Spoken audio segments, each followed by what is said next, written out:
Oke, layar PowerPoint-nya sudah kelihatan ya? Saya perbesar. Sudah, Bu. Sudah, oke, saya mulai ya. Sudah jam Ya, Bu. 13 tepat ya, biar kita nanti bisa diakhiri jam 13.30. Oke. Assalamualaikum warahmatullahi wabarakatuh.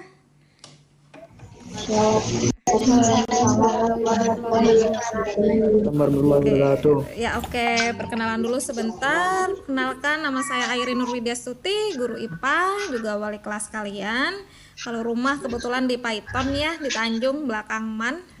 Jadi cukup lumayan jauh juga ya dari Keraksan. Ya. Nomor WA juga sudah ada ya. Materi kita hari ini yaitu sistem pencernaan manusia. Oke.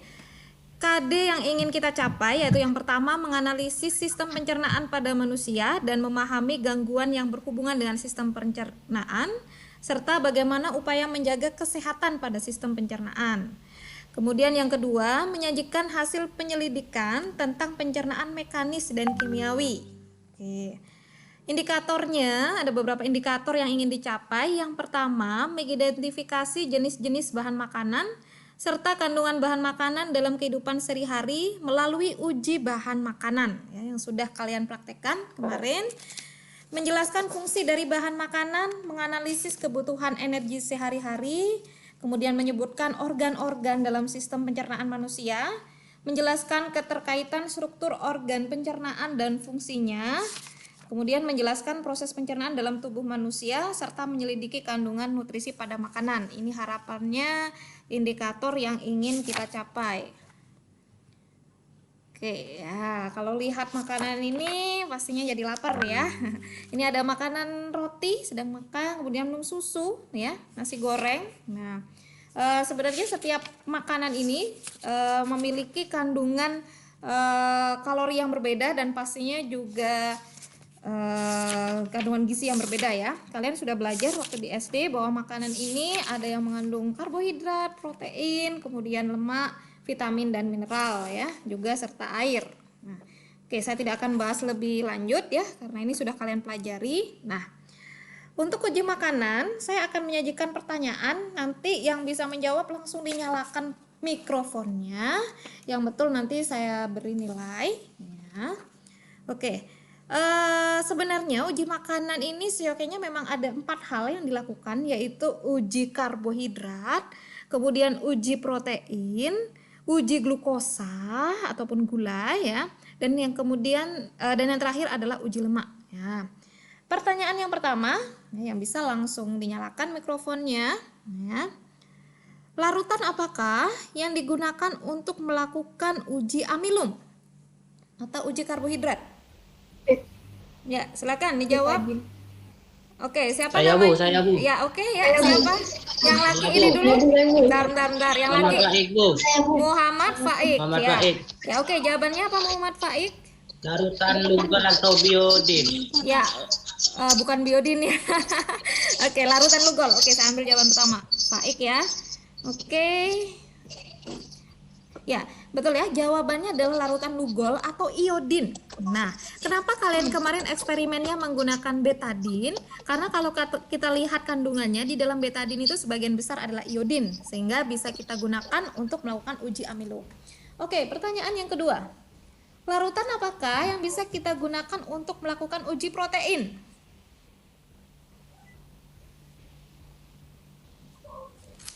Oke. Ada yang bisa jawab?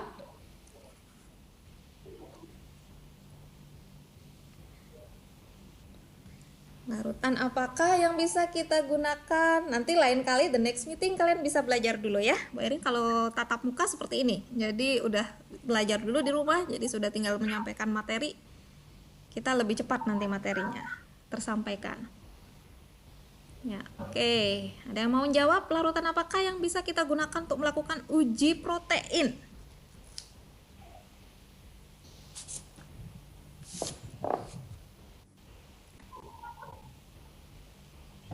Saya, Bu. Ya, oke, silakan dijawab.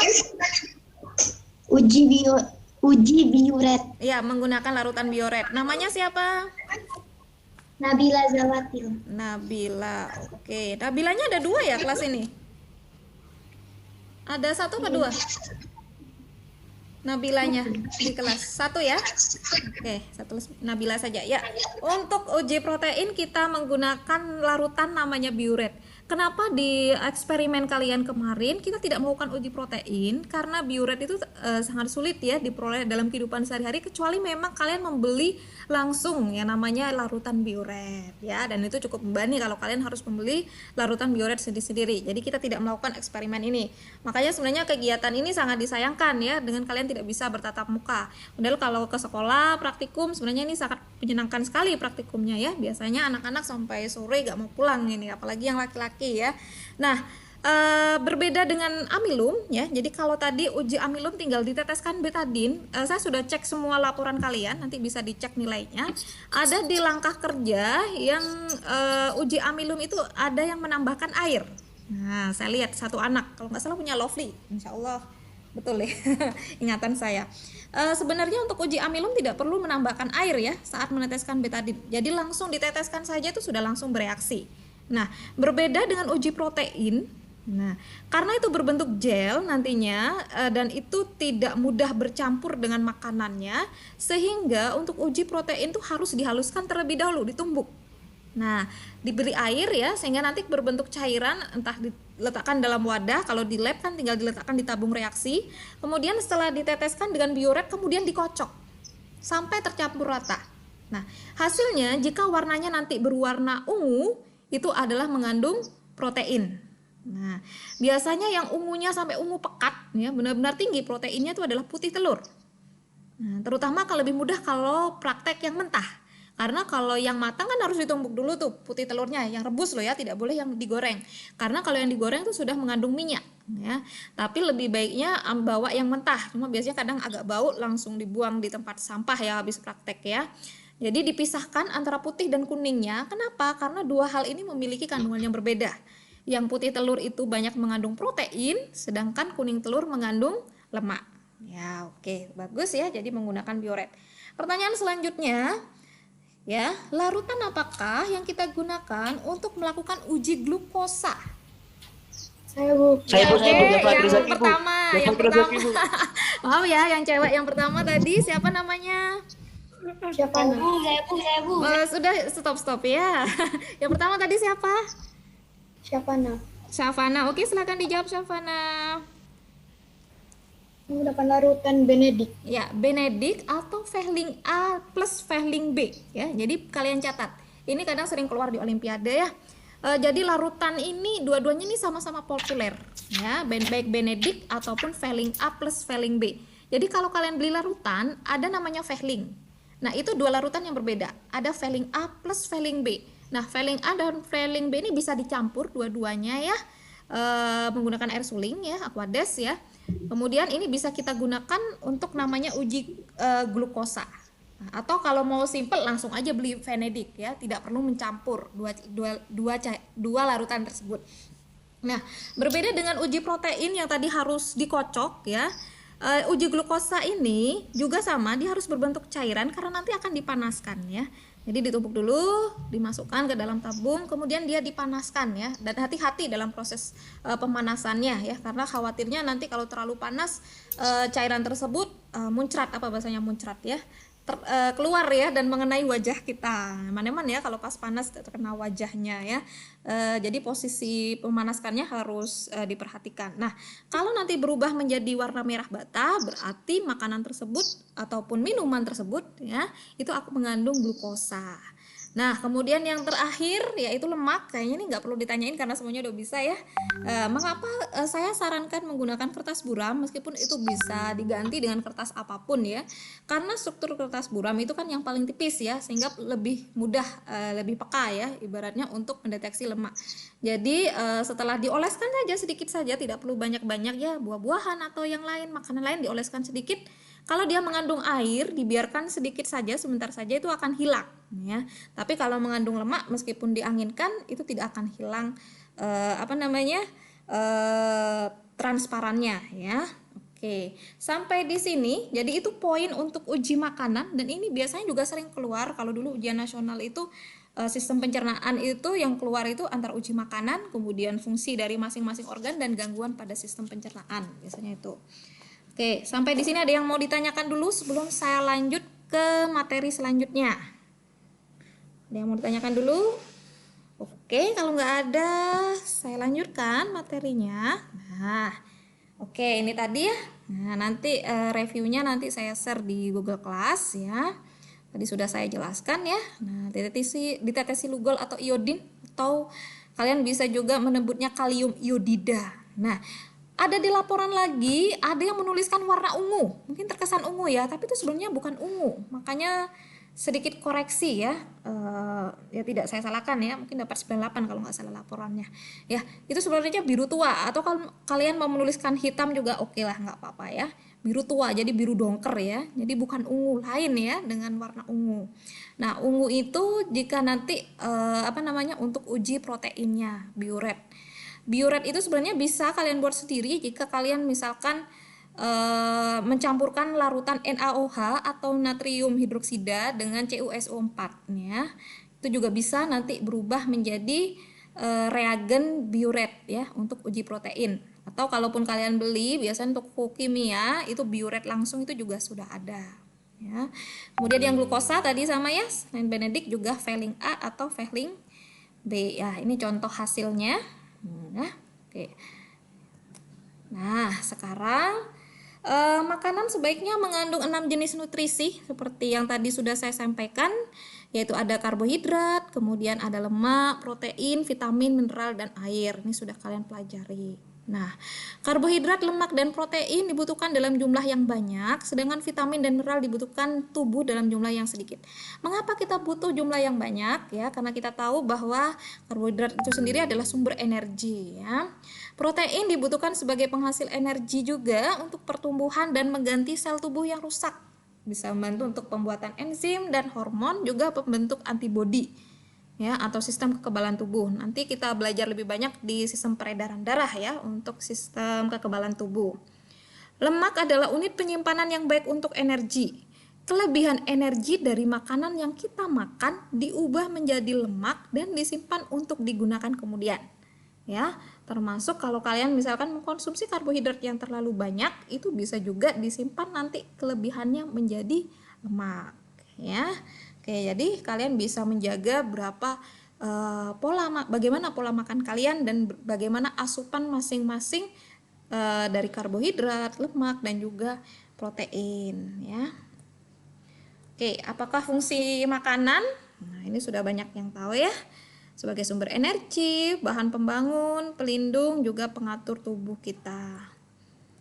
Oke. Nah, kalian sudah belajar unsur ya di kelas 7 ya, ada tabel kimia ya, rumus-rumus. Sebenarnya karbohidrat itu apa sih? Nah, ya, apa sih isinya ya? Ternyata dalamnya ada unsur karbon ya, sehingga itu kenapa kadang istilah banyak makan karbo ya. Itu karena sebenarnya di dalamnya terdapat unsur karbon atau C. Sedangkan yang protein bagaimana? Nah, protein lebih kompleks ya. Dia ada karbonnya, kemudian ada H hidrogennya, ada mengandung oksigennya, nitrogennya, N-nya, kadang juga fosfor ya, P, dan juga S sulfur, belerang ya. Terbagi menjadi protein hewani dan nabati. Hewani berarti berasal dari hewan, nabati berasal dari tumbuhan. Oke. Tadi fungsinya sudah ya, sebagai sumber energi, pembangun sel jaringan tubuh, pengganti sel tubuh yang rusak. Nah, bagaimana dengan lemak? Nah, lemak juga tetap ada karbonnya ya, karbon maaf saya. Kemudian H hidrogen dan juga oksigen. Nah, vitamin itu bisa larut dalam air dan bisa larut dalam lemak. Oke, kalian sudah paham nih ya. Kalau vitamin yang larut dalam air itu adalah vitamin D dan vitamin C. Oke. Sedangkan yang larut dalam lemak itu adalah vitamin A, D, E, K, sehingga sering disingkat AD ya. Lemak juga berfungsi sebagai sumber energi, pelindung organ, pelindung tubuh dari suhu yang rendah. Oke, sekarang waktunya kuis. Nah, silakan yang bisa menjawab nanti langsung saja nyalakan mikrofonnya ya. Pertanyaan pertama, yuk siapa yang mau menjawab pertanyaan pertama? Oke. Tadi kelihatan, sebentar. Nah, bahan makanan yang dikonsumsi setiap hari harus mengandung sejumlah besar bahan makanan. Oke. Saya Bu. Ya, oke silakan. Karbohidrat. Embun ya, embun. Yuk, embun silakan. Ya, karbohidrat. Terus ada apa lagi? Terus ada protein, vitamin. Oh, tidak ya. Oke, tadi hanya 3 ya sudah saya jelaskan. Nah, ya. Jadi karbohidrat, protein dan lemak ya. Kalau vitamin dan mineral kita tidak butuh banyak-banyak ya. Ya, justru kalau terlalu banyak juga nggak baik ya. Oke. Ya ampun, nggak dapat poin ya. Padahal soalnya mudah. Ternyata jago matematika belum tentu jago IPA juga ya. Ya. Kita lanjut soal nomor 2. Oke. Silakan yang mau menjawab. Terlihat nggak soalnya? Memang ya, oke. Aisyah Maharani. Oke, saya ngelihat mikrofonnya yang gerak dulu. Ya, Aisyah Maharani. Ya, oke, silakan Aisyah Maharani dijawab nomor 2. Protein, Bu. Oke. Ya, piuret adalah untuk melakukan uji protein. Betul, Aisyah Maharani. Sekarang soal yang ketiga.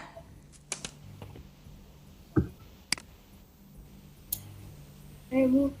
Ya, silakan dijawab. Karena mengandung banyak lemak.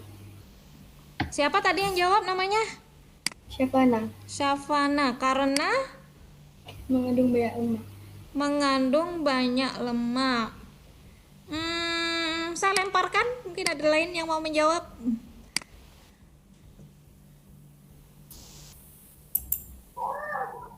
Saya Bu. Ya, oke, silakan. Karena lemak dapat mengubah sifat dari kertas hingga menjadi transparan. Ya, betul. Yunita ya. Yunita Vidya. Ya, oke ya. Jadi memang betul lemak itu sendiri bisa mengubah struktur daripada kertas ya, sehingga yang awalnya tidak transparan menjadi transparan, bahkan meskipun diangin-anginkan ya. Oke, kita selesai materi untuk uji makanan. Nah, sebelum kita masuk ke sistem pencernaan itu sendiri, silakan kalau mau ada pertanyaan. Oke, ada yang mau ditanyakan dulu? Ada yang belum paham? Oke, kalau nggak ada saya lanjutkan ya materinya. Oke, kemarin kalian sudah saya berikan tugas ya? Ya, tentang video sistem pencernaan ya. Ya, itu tugas terakhir sistem pencernaan. Next week kita ulangan ya. Ya, oke. Materinya cuma sederhana ya, hanya uji makanan, kemudian sistem pencernaan dan gangguan. Ya, oke. Kita mulai dengan alat pencernaan. Nah, alat pencernaan, materi kita masih banyak loh ya, perlu diperhatikan. Kalau meeting gini mungkin masih enak untuk materi biologi. Saya bingung kalau udah materi fisika ini kalian. Apalagi cahaya nanti optik ya. Oke, alat pencernaan ini terbagi menjadi 2 ya, yaitu saluran pencernaan dan kelenjar pencernaan. Nah, saluran pencernaan ini adalah namanya juga saluran, berarti dia yang dilalui, alat pencernaan yang dilalui oleh makanan. Mulai dari mulut ya, kemudian masuk ke kerongkongan, kemudian lambung, usus halus, usus besar dan anus ya. Kemudian kelenjar pencernaan ini yang menghasilkan enzim pencernaan sendiri, yaitu meliputi kelenjar ludah, kelenjar lambung, hati dan juga pankreas. Oke, nah kita mulai dari mulut dulu. Ketika masuk di mulut, nah, di dalam mulut ini terjadi 2 pencernaan. Ini kalian sudah lihat videonya kan ya, yaitu ada pencernaan mekanik dan juga pencernaan kimiawi ya. Yang pencernaan mekanik dilakukan oleh gigi, kimiawinya menggunakan enzim tialin. Nah, jadi cara bacanya meskipun diawali dengan huruf P-nya dihilangkan ya, jadi menggunakan enzim tialin. Jadi kalau ada pertanyaan enzim apakah yang pertama kali mencerna makanan? Nah, kadang siswa terjebak ya dan menjawab enzim pepsin, renin ya dan lain sebagainya. Padahal di mulut itu sudah ada enzim ya, namanya enzim tialin ya. Yang terdapat pada ludah yang dihasilkan oleh 3 pasang kelenjar ludah atau saliva, di mana fungsinya adalah mengubah zat tepung menjadi maltosa atau glukosa. Bu, apa sih bedanya? Ya, sebenarnya sama-sama karbohidrat, cuma bedanya strukturnya aja diperkecil. Nah, jadi yang awalnya makro ya, karbohidrat ukuran makro diperkecil menjadi lebih kecil lagi, yaitu ya maltosa ya. Oke. Nah, sekarang dilihat gambarnya. Pertanyaan selanjutnya. Oke, saya sambil melihat nih. Kalian bisa lihat di bagian rongga mulut, bagian depan ini ada gigi. Ya. Oke. Kemudian di sini lidah, langit-langit, ya, ulvula, dan di sini tonsil atau amandel. Ya, ini saya ngajukan pertanyaan, tapi ini tidak ada hubungannya dengan nilai ya. Di sini ada nggak yang mengalami gangguan pada amandel? Atau ada yang pernah menjalani operasi amandel? Nah, ada nggak? Nggak apa-apa, jujur aja. Yuk. Naura ya? Bukan. Hikmatul pernah? Tidak ada. Oh, tidak ada. Tadi di kelas 8I ada yang pernah melakukan operasi amandel di kelas 2 SD. Aduh, oke, yang di sini ada tidak yang pernah melakukan operasi amandel atau punya gangguan di bagian amandel? Saya dulu Oke, pernah. Kurotul ini ya? Saya juga Bu pernah. Hikmatul. tapi cuma Heeh. sakit gitu, terus Heeh. sembuh minum Oke. mengkudu. Oh, minum mengkudu sembuh. Yang siapa nih yang minum mengkudu? Kuratul. Kurotul. Oke, kelas berapa terkena gangguan pada amandelnya? Kalau tidak salah kelas 6. Oh, kelas 6. Oke, yang ini siapa tadi? Hikmatul. Hikmatul sepertinya tadi juga punya ya? Hikmatul, mana Hikmatul? Ya, punya gangguan juga di bagian amandel?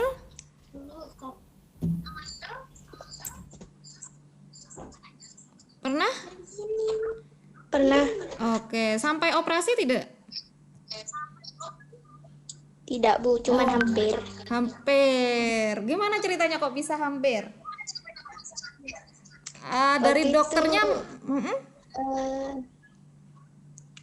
Waktu itu sudah hampir nutup, kemudian, tapi disuruh makan nanas. oh, dari dokternya tidak mengizinkan untuk melakukan operasi ya?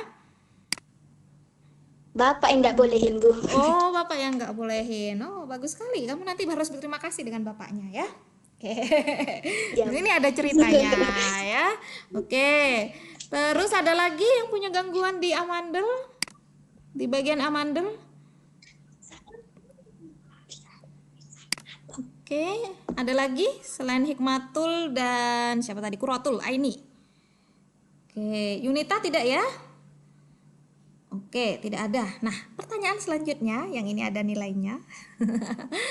Sebenarnya apakah akibat atau efek samping jika seandainya dilakukan operasi amandel atau tonsil yang bersifat jangka panjang dan itu mengganggu sebuah sistem? Ya, oke, silakan. Browsing dulu tidak apa-apa. Mungkin sepertinya tidak ada di buku. Tadi 8i bisa jawab meskipun cukup lama saya menunggu karena materi kita hari ini sampai di sini ya. Besok baru saya lanjut ke sistem pencernaannya. Oke, silakan.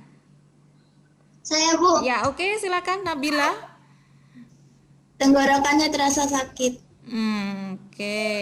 Kalau udah operasi amandel udah nggak sakit lagi ya. Iya, oke. Infeksi. Infeksi juga tidak, karena Bu Airin pernah operasi ya. Operasi amandel dulu waktu kelas 3. Jadi kalau amandel itu kan nggak boleh minum es ya biasanya ya, karena takut terjadi pembengkakan.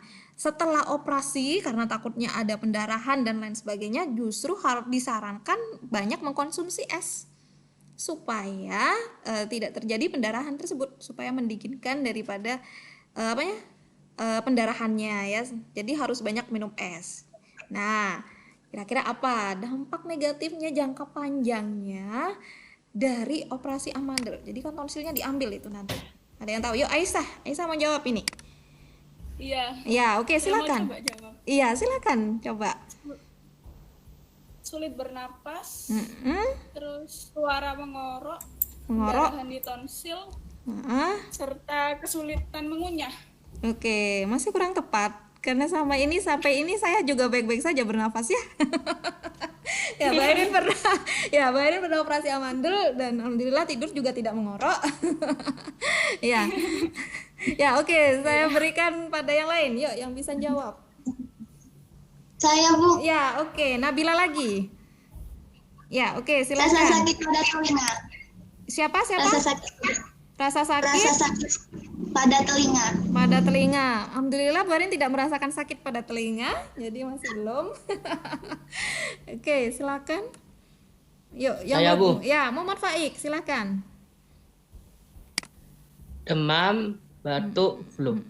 Oke, tidak juga. Jangka panjang ya, yang berhubungan dengan sistem. Sistem di tubuh kita. Oke, silakan. Ada lagi? Saya tunggu nih sampai 13.30. 8i bisa jawab loh. Nabila Afnan lagi yang jawab. Ayo. Saya, Bu. Ya, oke. Siapa ini? Nabila Zahwati. Nabila Ya, oke. mempengaruhi Mm-mm.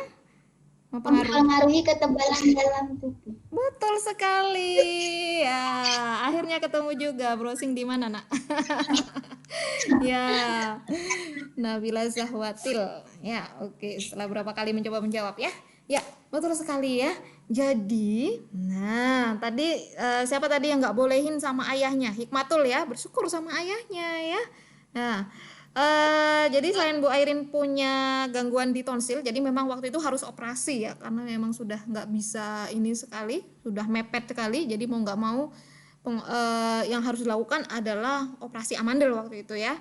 Kemudian anaknya Bu Airin yang pertama itu juga sama, gangguan di tonsil, jadi dia bengkak ya, dibawa ke dokter ya, ditanyakan apa harus operasi. Operasi itu, keputusan untuk operasi itu sangat berat sekali ya. Kalau tidak benar-benar terpaksa tidak perlu dilakukan. Kalau memang masih bisa dilakukan dengan alternatif, tadi katanya pakai minum mengkudu dan lain sebagainya, itu lebih baik dilakukan. Kenapa? Karena ini keutuhan sistem ya, sistem tubuh kita. Jadi tonsil atau amandel itu sebenarnya akan membantu pada sistem kekebalan tubuh kalian atau imun bahasanya ya. Oke, jadi kalau ini dihilangkan ya, kalau ini dihilangkan maka akan mempengaruhi daripada sistem imunitas atau sistem kekebalan tubuh kalian ya. Oke, nah imun ataupun kekebalan inilah yang nantinya pastinya akan berguna dan bermanfaat bagi kalian untuk mencegah virus, bakteri ataupun kuman penyakit yang masuk ke dalam tubuh kalian. Ya, sama seperti ketika terjadi corona saat ini ya. Sebenarnya yang diperjuangkan ya sistem kekebalan tubuh kalian atau imunitas yang berada di dalam tubuh kalian ya.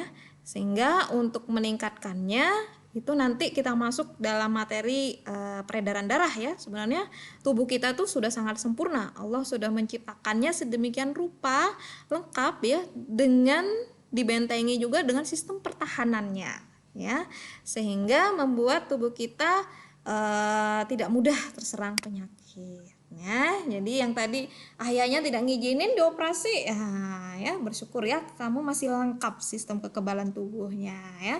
Kalau tonsil atau amandelnya diambil ya, maka itu sudah berkurang satu yang jaga ya, yang jaga menjadi penjaga sistem kekebalan tubuh kalian. Oke, sampai di sini materinya. Silakan kalau mau ada pertanyaan dulu. Bu, saya mau nanya. Oke, silakan. Apakah operasi amandel juga punya resiko untuk meninggal? Oke, oke. Kalau ditanyakan meninggal tidaknya, itu kembalikan kepada yang maha kuasa ya, kepada Tuhan ya. Oke. Sebenarnya tidak sih, kalau memang tidak terjadi malpraktek. Ya, paham ya saya. Kalau sudah malpraktek itu seringan apapun penyakitnya itu bisa terjadi komplikasi ya, infeksi, bahkan ada yang menyebabkan kematian ya. Tapi secara teori kalau memang sudah dokternya dokter ahli ya, itu sih fine aja. Jadi jangka panjangnya kalau tonsil atau amandel itu ya hanya berpengaruh pada sistem kekebalan tubuh kalian nantinya. Itu kenapa biasanya dokter menyarankan tidak harus segera operasi kalau memang masih bisa pembekakannya itu diredakan, atau bahasanya inflamasinya itu masih bisa ditekan ya. Makanya itu ada yang pengobatan ini ya, alternatif, misalkan mengkudu tadi ataupun menggunakan propolis dan lain sebagainya, itu masih bisa dilakukan ya. Oke ya, pertanyaan yang lain ada lagi yang mau ditanyakan? Bu, saya mau tanya, Bu. Oke, Naura ya, silakan. Bu, kalau misalnya itu kan amandelnya udah parah ya, Bu. Misalnya udah parah, ada itu kan sama dokter itu disuruh operasi. Tapi kalau nggak mau operasi, gimana, Bu? Sebenarnya kamu masih sanggup bertahan apa tidak? Paham ya inti pertanyaan saya? Masih sanggup bertahan apa tidak? Ya, karena kalau sudah amandelnya besar dan menutup, itu akan sangat sakit sekali, perih ya. Kamu sudah tidak sanggup menelan ya. Seandainya kamu masih berjuang untuk melakukan pengobatan alternatif dan itu membuahkan hasil, silakan tidak melakukan operasi. Tapi kalau sudah sampai kamu sangat kesulitan sekali dan merasa sangat menderita sekali ya, dan mungkin beberapa ini sudah sudah tidak sanggup ya, maka mungkin solusi alternatifnya adalah dengan cara operasi. Ya, pastinya berpengaruh pada sistem kekebalan tubuh, tapi kita juga bisa meningkatkan di bagian-bagian yang lain juga ya, diantaranya menjaga pola istirahat dan pola makan. Ingat ya, jam tidur, nah ini yang sering menyerang anak-anak sekarang ya. Jam tidur itu harusnya maksimal tuh jam 11 malam loh ya. Oke, tapi seyogyanya jam 10 malam tuh harus sudah tidur ya, karena nanti berhubungan dengan lagi-lagi sistem peredaran darah ya. Jadi darah itu harusnya bisa mengalami proses pembersihan di situ ya. Akhirnya kalau jam tidur kalian di atas jam 12 malam, tubuh itu akan mengalami switch. Tahu switch ya? Dia akan mengganti posisi. Hasilnya kalian akan susah untuk tidur di malam hari, dan hasilnya kalian akan mudah capek dan lelah pada pagi harinya. Dan itu untuk mengembalikan posisi tubuh kita seperti semula itu butuh waktu, tidak bisa besoknya, mungkin butuh 2 atau 3 hari agar kembali normal, bahwa malam itu kalian akan merasakan lelah. Ya, jadi tubuh itu butuh istirahat. Nah, itu juga bisa lambat laun kalau kalian seperti itu budaya ininya, itu juga bisa menurunkan sistem kekebalan tubuh kalian. Kenapa? Karena darahnya di situ akhirnya darah kotor ya yang ada di tubuh. Jadi memang seyogyanya jam 11 sampai jam 1 itu jam tidur minimal loh ya. Kalau bisa jam 10 sampai jam 2 tuh dalam kondisi tidur kalian, tubuh kalian. Ya, oke ya. Ada lagi pertanyaan? Ini udah lebih 3 menit nih. Gak apa-apa. Ada lagi yang mau ditanyakan untuk materi ini? Oke, sudah tidak ada lagi ya. Oke, kalau tidak ada maka saya akhiri. Ada yang mau ditanyakan lagi? Oke, kalau tidak ada saya akhiri ya. Kita ada meeting lagi besok siang ya. Oke, nanti saya jadwalkan jam 11 sampai 11.30 ya. Oke, untuk meeting sistem pencernaan ya, sudah masuk mulai dari kerongkongan, lambung sampai di anus. Silakan bisa dibaca dulu materinya. Jadi nanti ditambah gangguan sistem pencernaan sedikit saja. Dibaca dulu materinya, jadi saat besok saya mengajukan tanya jawab kalian sudah bisa. Oke ya. Oke, kalau tidak ada yang ditanyakan saya akhiri ya. Mohon maaf jika ada salah kata ya. Karena kalau terlalu lama meeting kasihan yang pakai kuota ini, ngabisin kuota banyak ya. Saya akhiri dulu. Wabillahi taufik walhidayah. Wassalamualaikum warahmatullahi wabarakatuh. Waalaikumsalam. Waalaikumsalam.